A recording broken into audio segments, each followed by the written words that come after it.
nusalli wa nusallim ala rasulihil karim hamidan wa musalliyan wa musallima. Al-Mukarram al-Muhtaram Sahibul Ma'had Kiai Haji Dr. Manarul Hidayah beserta seluruh keluarga dan santrinya. Al-Mukarram al-Muhtaram Kiai Haji Syarif Rahmat, Al-Mukarram al-Muhtaram Kiai Abdul Mujib, Kiai Haji Fakhruddin, dan seluruh keluarga besar DKMN, dan juga hadirin dan hadirat yang mudah-mudahan kita semua senantiasa dirahmati dan diberkahi Allah Subhanahu wa Ta'ala. Tadi romannya banyak banget orang ini, udah singkat bener ini, udah jam 10. Ini acara 2 katanya, maulid juga, hari santri juga, tapi waktunya mepet. Saya cuma dikasih waktu berapa menit ini? Wis. Di kalau ngomong maulid saya mau ringkes, ada kalimatnya sederhana begini Bu. Tidak semua kita berkesempatan menjadi orang kaya, tapi semua kita berkesempatan menjadi orang bahagia. Tidak semua kita berkesempatan menjadi orang yang berkuasa, tapi semua kita berkesempatan menjadi orang mulia. Karena bahagia dan mulia itu tidak diletakkan oleh Allah di atas harta dan tahta, tapi Allah letakkan di atas iman dan takwa. Tuh bikin statusku begitu tuh. Diulangi, saya ulangi ya.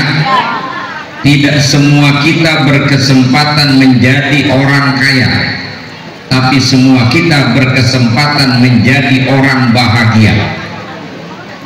Dan tidak semua kita berkesempatan menjadi orang yang berkuasa, tapi semua kita berkesempatan menjadi orang mulia. Karena bahagia dan mulia itu tidak Allah letakkan di atas harta dan tahta, tapi Allah letakkan di atas iman dan takwa. Karena itulah Allah Subhanahu wa Ta'ala utus para nabi, termasuk Nabi kita Muhammad sallallahu alaihi wasallam, untuk menyempurnakan seluruh ajaran para nabi-nabi yang sudah ada sebelumnya. Dalam rangka apa? Dalam rangka menghantarkan kita menjadi hamba-hamba yang bahagia dan mulia dunia dan akhirat. Maka kata Allah dalam Al-Quran, faman tabi'a hudaya fala khaufun alaihim walahum yahzanun. Siapapun di antara manusia yang mengikuti petunjukku, maka dijamin dia akan bahagia, tidak ada rasa khawatir dengan apa yang akan terjadi, dan tidak ada duka terhadap apa yang sudah pernah terjadi. Saya mau kasih tanya sama ibu mau kaya atau mau bahagia? Biar jelas jawabnya di malam. Mau kaya atau mau bahagia? Kaya juga, bahagia juga. Disuruh milih satu, milih 2, biar diduain juga mau.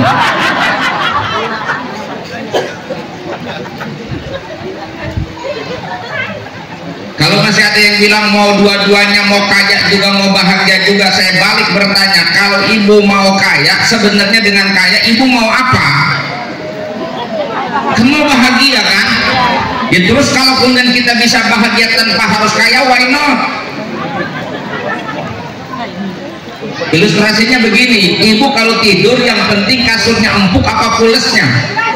Ya sudah selesai. Paham maksud saya? Ya kan nggak kudu-kudu kaya untuk pules.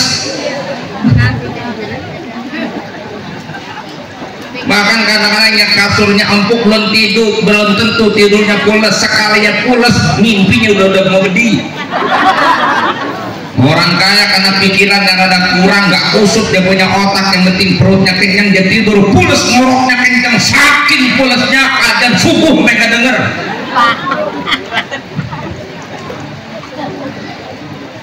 Coba Ibu mau urusan makanan, maunya makanan enak atau enak makan?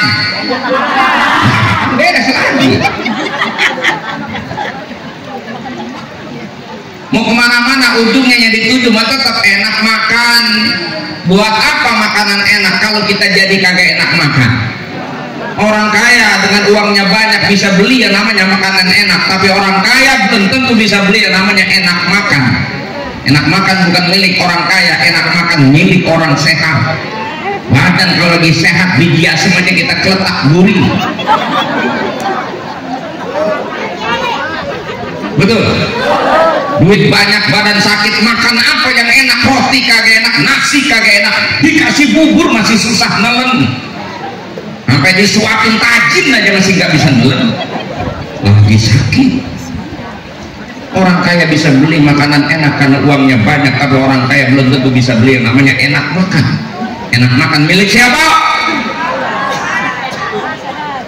Orang lapar. Orang kalau lapar makan apa juga enak, betul. Sekarang saya mau tanya, yang lebih berkemungkinan sering lapar itu orang kaya atau orang susah? Nah,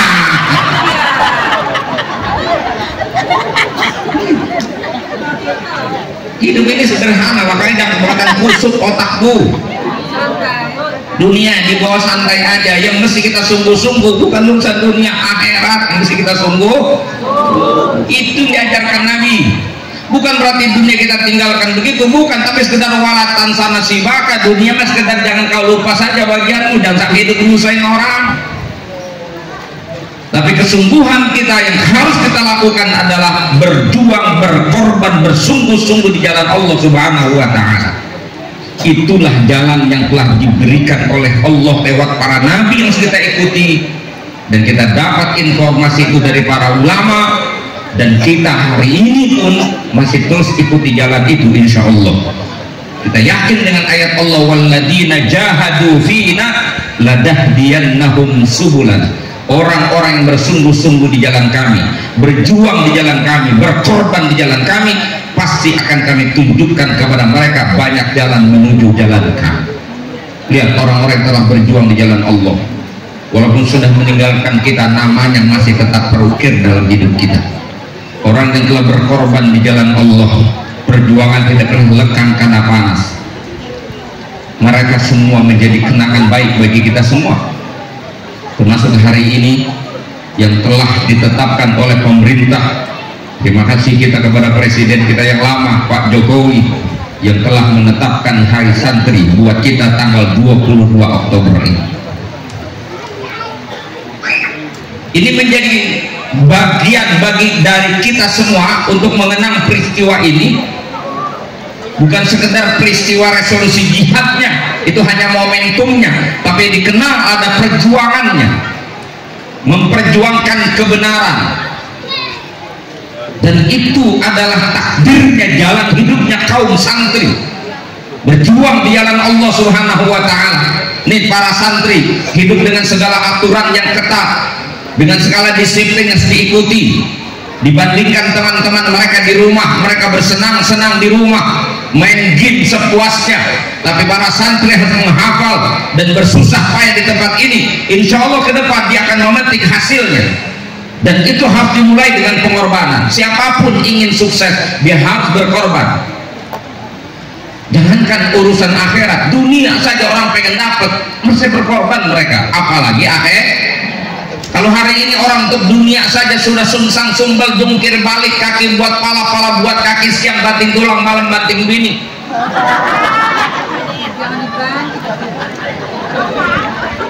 Apalagi urusan sorga. Nggak bisa berpangku tangan, harus bersungguh-sungguh. Makanya Al-Imam Ibnu Athaillah Sakandari bilang di dalam makalahnya itu, wajtihaduka fima dumina laka wa taqsiruka fima tuliba minka dalilun alam timasil basirati minka. Kesungguhanmu mengejar sesuatu yang sebenarnya sudah dijamin oleh Allah, yaitu rizki. Wa taqsiruka fima tuliba minka, dan lalainya kamu terhadap perkara yang dituntut kepadamu, yaitu ibadah. Urusan rizki kau sungguh-sungguh, ibadah kau santai dan lalai, dalilun alam timasil basirat minka, itu menjadi bukti. Kalau saya minjem bahasa Rocky Gerung, dungu kita itu, betul. Yang dunia aja sungsang sumbel ya bu, kadang-kadang main bola aja ngotot kita. Ibadah mah susah, nolak ibu kalau mau memancing semangat, mengaji mah uprak-uprak ya belum jalan. Betul pak? Nah ini hari santri kita peringati, kita peringati apa aja? Berkorbannya, berjuangnya. Dan kita bangga sekarang menisbahkan diri kita sebagai santri, mengikuti jalannya para ulama, berjuang dalam hidup ini untuk mewujudkan keadilan, kemakmuran, yang tujuan akhirnya bukan sekedar menikmati dunia, tapi supaya kita ini tetap berada pada kemuliaan kita, harga diri kita, juga kebahagiaan kita dunia maupun akhirat. Ada nilai moral yang ditanamkan, ada semangat yang harus kita tularkan dari mereka. Bagaimana peranan kaum santri di Indonesia gak bisa diabaikan dengan berdirinya negara Republik Indonesia ini. Di masa melawan penjajah, sampai masa perebutan kemerdekaan, sampai persiapan kemerdekaan, ulama-ulama kita terlibat dalam perjuangan itu semua. Ketika agresi Belanda pertama dan kedua tidak bisa dinafikan, termasuk awal kita merdeka tahun 45, ini yang menjadi dasar kita dikeluarkannya Rasul Jihad. Ketika di Surabaya mendarat pasukan sekutu yang dibonceng oleh Belanda yang bermaksud ingin menjajah kembali Indonesia, keluar resolusi jihad. Siapa yang muncul ke merupakan santri, ulama dan para santri yang muncul ke depan untuk menghadapi mereka agar Indonesia tidak lagi menjadi negara yang dijajah oleh bangsa asing. Dan perjuangan itu berlanjut ketika Indonesia terbuka konflik perang saudara. Puncaknya adalah ketika dibentuk Badan Konstituante tahun 56 hasil pemilu 55, berjalan selama 3 tahun, negara sudah diambang kehancuran karena memang ada tarik menarik antar kelompok yang ingin memaksakan kehendaknya dalam merumuskan dasar negara. Pada akhirnya kemudian Presiden Soekarno mengeluarkan dekret 5 Juli tahun 1959 kembali kepada Pancasila dan Undang-Undang Dasar 1945. Di dalamnya di sana ada banyak tokoh-tokoh ulama kita yang ikut terlibat untuk mempertahankan negara ini agar tidak menjadi negara yang terpecah-pecah. Utuh kembali negara kita. Tahun 65 kita dapat fitnah PKI. Sama-sama kita tahu ulama dan santri bangkit untuk melawan kekuatan PKI. Dan seterusnya, nggak usah saya ceritain lagi, kepanjangan, nggak ada habisnya baca sejarahnya. Intinya aja udah, kita bangga sebagai santri, tapi nggak cukup hanya sekedar bangga. Kita harus mentransfer semangat mereka, mengambil semangat mereka, mengambil inspirasi dari perjuangan mereka. Kita harus terus hadir, menjaga dan merawat Republik ini, dan lebih dari itu kita mesti berkontribusi bagi pembangunan bangsa dan negara. Insya Allah santri akan terus dibutuhkan dalam perkembangan berikutnya, dan kita sekarang sudah masuk pada fase yang sangat kritis kehidupan kita ya, ini sekarang Bu udah masuk wilayahnya, periode 5.0. Nah nenek ngerti gak tuh bahasa? Jadi kalau saya terjemahkan dalam teori yang disebut dengan tarkibul wujud namanya, ini kalau pakai bahasa orang Depok itu judulnya namanya The Structure of Existence.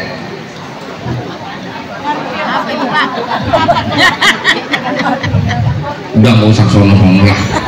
Udah, intinya sekarang ini hidup kita, orang lebih sering bersentuhan dengan media ketimbang bertemu dengan ulama. Betul? Ngaji aja sekarang orang banyakkan di HP, ya, nggak bersentuhan langsung dengan para ulama. Ya kita nggak tahu sangat ilmunya kayak apa. Maka bertatap muka kayak begini, prinsip transfer ilmu, penijazaan ilmu lewat talaki itu harus terus tetap dipertahankan. Nah dengan media itu masya Allah kita nggak tahu benar atau salahnya. Dan ke depan kalau sekedar transfer ilmu saja, mungkin fungsinya kiai dan ulama sudah bisa digantikan dengan AI. Kita ketika ditanya orang, mungkin kiai akan ragu menjawab, dia tunda jawabannya minggu depan. Kalau ada pengajian lagi minggu depan saya jawab, karena kita bingung jawabannya. Kita mesti mencari lagi, buka-buka kitab. Tapi dengan buka chat GPT saja, apapun pertanyaan itu bisa langsung dijawab. Disebutkan referensinya, detail semua, di halaman berapa, di jilid berapa, di kitab apa, disebutkan. Maka fungsi kiai sekedar transfer ilmu bisa jadi tidak lagi dibutuhkan. Siap-siap kiai pada bangkrut kalau ilmu sekedar transfer ilmu informasi. Tapi tidak bisa begitu. Kenapa? Teknologi tidak bisa menularkan apa yang disebut dengan keteladanan. Akhlak itu tidak bisa diajarkan lewat chat GPT, tidak bisa lewat AI. Perilaku pembentukan karakter umat dan bangsa hanya bisa lewat keteladanan, contoh daripada para ulama. Maka kita pada akhirnya juga tidak boleh jauh dari ulama. Seberapapun canggih hidup dan kehidupan kita, seberapapun persoalan-persoalan pertanyaan ilmiah bisa dijawab lewat media, tetapi kita tidak bisa belajar akhlak kecuali dengan orangnya, kecuali belajar langsung dengan para ulama. Maka itu sangat relevan untuk selalu saya ingatkan. Ada ayat dalam Al-Quran yang berbunyi, ya ayyuhalladzina amanu taqullah, wahai orang-orang yang beriman. Panggilannya lembut sekali, ya ayyuhalladzina amanu, wahai orang-orang. Ini orang semua kan? Orangnya bukan orang sembarangan, orang beriman semua. Berarti dipanggil nggak kita?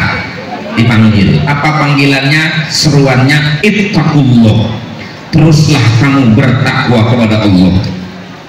Upayakan ketakwaan itu terus menerus sampai detik terakhir nyawa kita dicabut.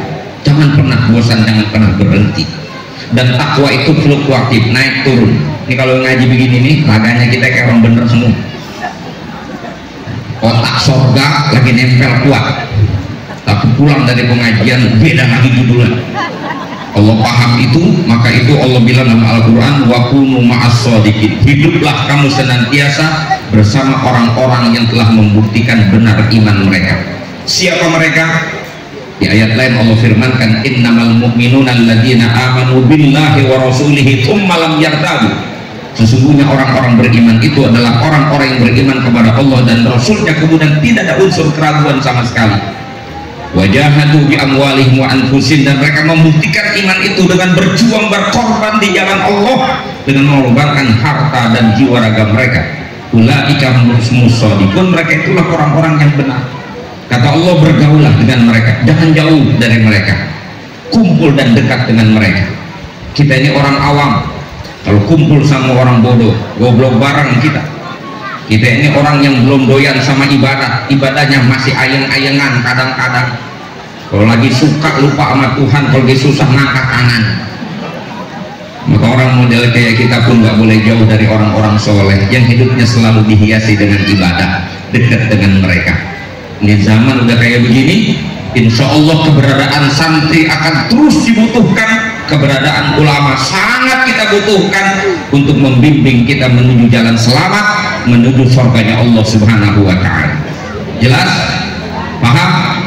Udah jelas, udah paham. Terima kasih. Wassalamualaikum warahmatullahi wabarakatuh.